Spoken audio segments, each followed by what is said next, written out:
Hi everybody, welcome to my tutorial about how to control a Sackbot.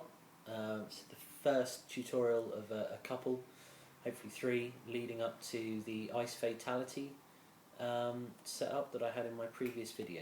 So I'll keep this as simple as I can for now. You're going to need a thin disc of holographic material, a Sackbot, two controllinators, a follower and a tag. So let's get started. In your tools bag, you find your Sackbot. I'll call one of them up, plonk him down there.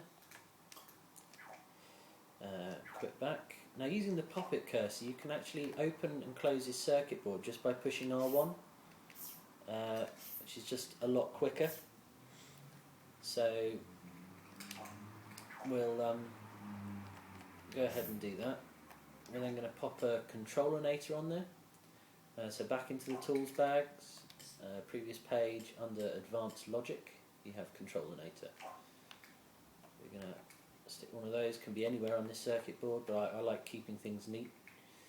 So we push and hold so we can tweak that. And we're going to turn remote control to yes, and we want that to be a receiver. And we'll just note that it's a blue coloured tag, so we need to make sure the other one matches. We want the controllinator to override what the Sackbot does, so that's a yes. Okay, we'll close that circuit board.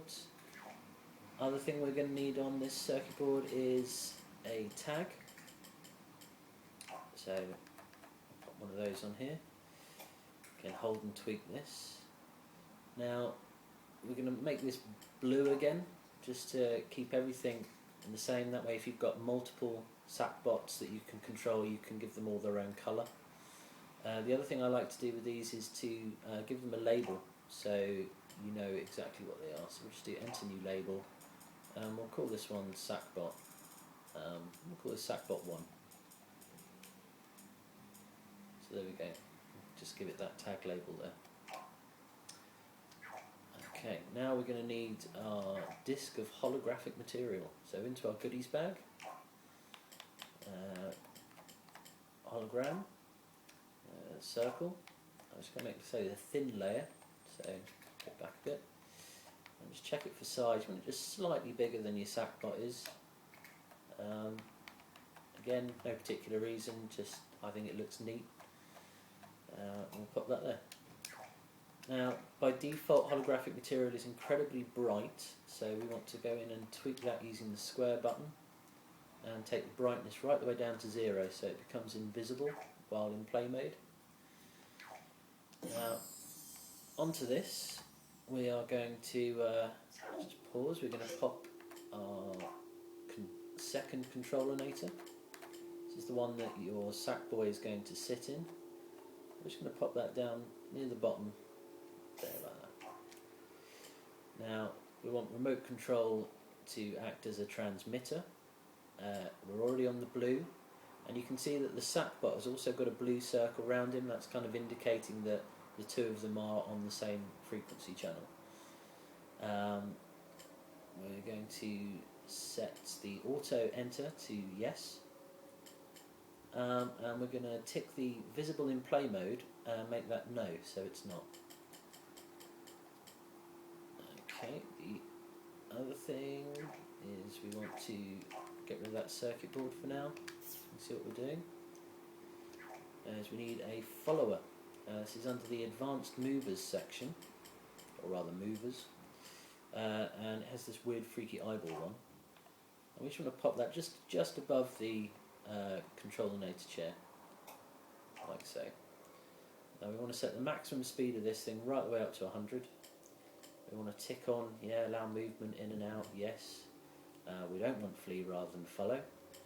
And we want the acceleration sent right the way up as well. We want the minimum trigger radius to 0 and the maximum trigger radius, pretty much as big as your level. This is for later if you decide that you want to be able to respawn Sackbots that might, die in various amusing deaths in this game. This means that little piece of holographic material can go off and find another one when it gets respawned. Now, here we have the follow tag. By default, a follower will follow a player, and because we want it to follow the Sackbot, we want to tick that to yes. Go down to our label and say we want that follower to follow Sackbot1. So that's now linking it up to the tag that we placed on earlier. So if we now quit out of all this, we'll just hide, well actually we'll just tweak the Sackbot, and we'll give him the costume selection. We'll choose the owner. So whoever sits in the controlinator controlling him, he'll take on that costume. Unless of course you want him to be a specific character in your level, in which case you can give him a costume that you feel fit. Also, it's quite important to change the animation style to the normal Sackboy, if that's what you're trying to portray him as.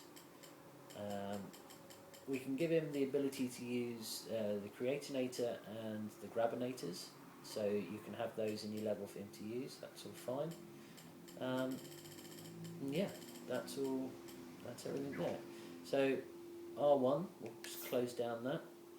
Now when we unpause, that piece of holographic material should zip in front of him. Hey. So now I can climb in, and we're off, jumping around and generally having fun. Now you might notice that at the moment I'm stuck halfway through the ground. It doesn't matter, and does have the advantage that if I wanted to place some prize bubbles, which are in the tools bag, because Sackbots by default don't pick up prize bubbles, which is slightly confusing to me. We'll pop some there, and now if I just save that and we change to play mode,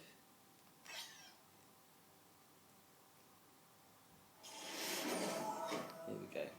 Right, here's our little Sackbot. As soon as I get near him, I'm in,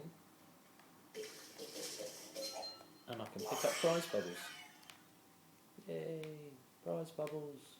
So I hope that helps, and bear with me, I'm going to do another tutorial now about the advanced features you can give a Sackbot, so he knows what materials he's standing on and the different things you can kind of do with that. Alright, cheers.